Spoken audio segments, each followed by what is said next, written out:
Assalamualaikum warahmatullahi wabarakatuh. Halo semuanya, kembali lagi bersama saya Siti Nur Asifa. Di sore hari ini saya sedang berada di Pantai Pelajawa, yang dimana saya akan melanjutkan tugas yang diberikan oleh Bapak Dr. Suwito SMSI selaku dosen pengampu di mata kuliah Metopen. Di sore hari ini saya akan melanjutkan tugas yang diberikan oleh Bapak Dr. Suwito, yang dimana materi terkait fenografi. Kita kemarin sudah membahas materi-materi yang dimana materi fenomenologi, etnometodologi, dan sekarang saya akan membahas terkait materi fenografi. Nah, untuk video selanjutnya saya akan membahas terkait materi-materi yang akan kita bahas terkait materi fenografi tersebut. Untuk itu simak videonya. Jadi inilah materi terkait etnografi.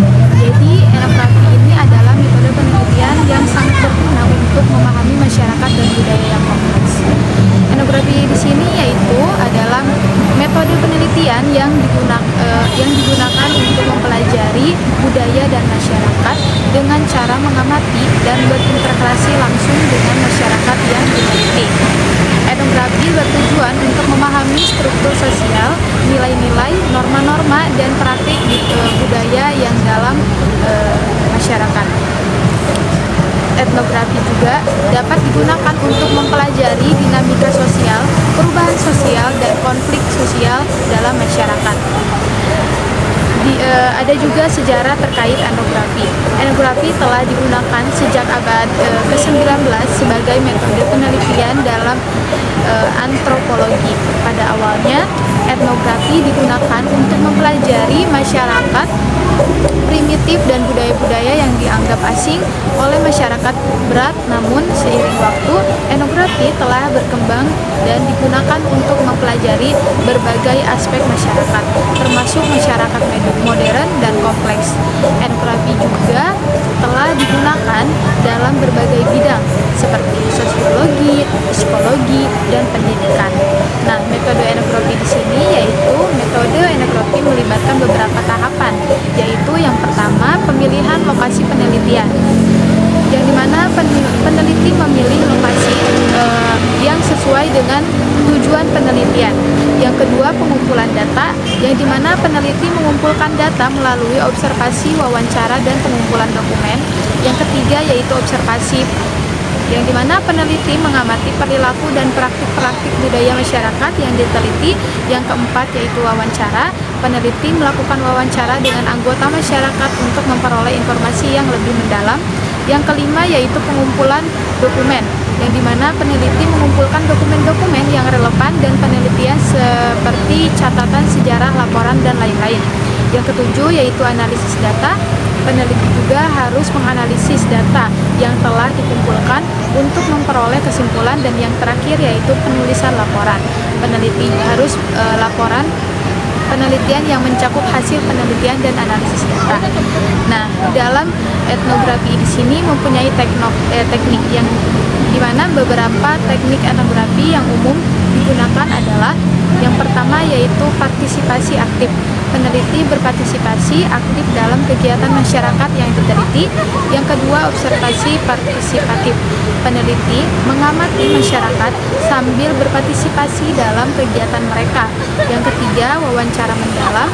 Peneliti melakukan wawancara yang mendalam dengan anggota masyarakat untuk memperoleh informasi yang lebih detail. Yang keempat, pengumpulan data kuantitatif.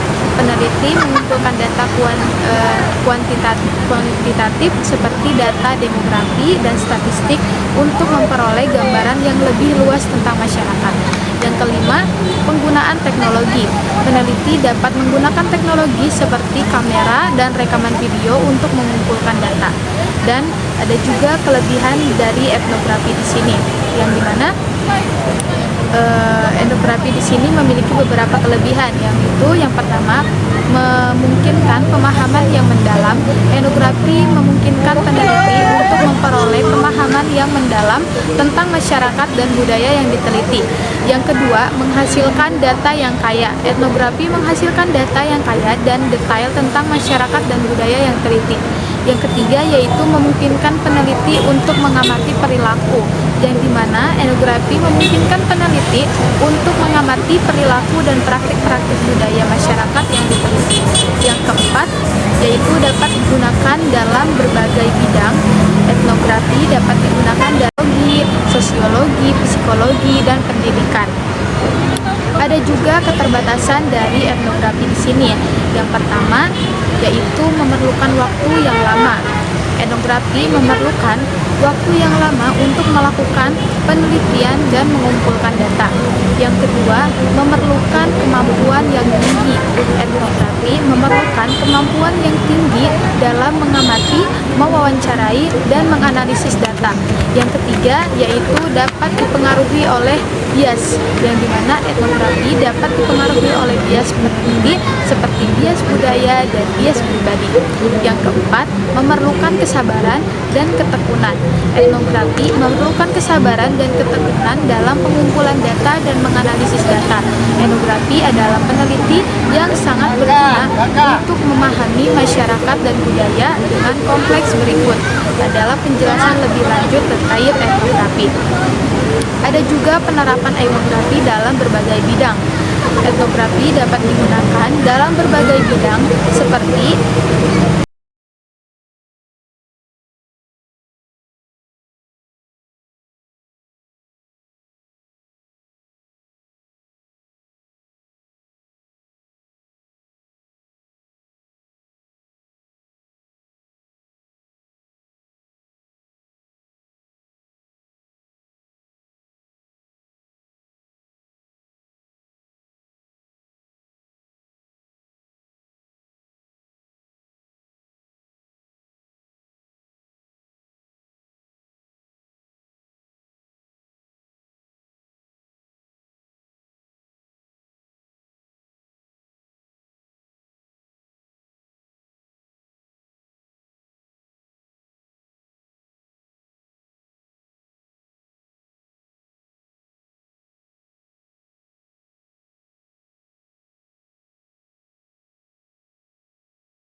Yang pertama yaitu antropologi.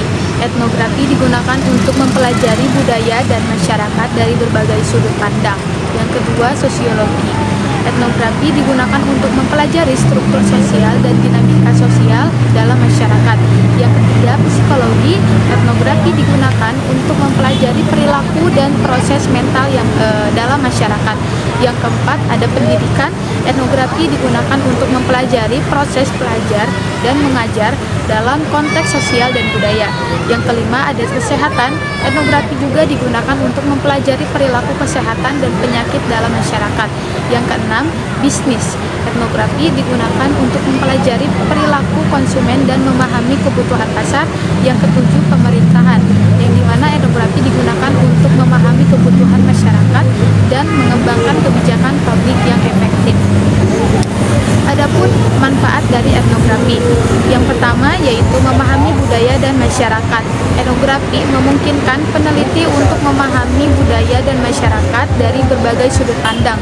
Yang kedua, menghasilkan data yang kaya, yang dimana etnografi menghasilkan data yang kaya dan detail untuk masyarakat dan budaya yang diteliti. Yang ketiga, mengembangkan teori, yang dimana etnografi dapat digunakan untuk mengembangkan teori tentang masyarakat dan budaya. Yang keempat, menginformasikan kebijakan. Etnografi dapat digunakan untuk menginformasikan kebijakan publik dan program pembangunan.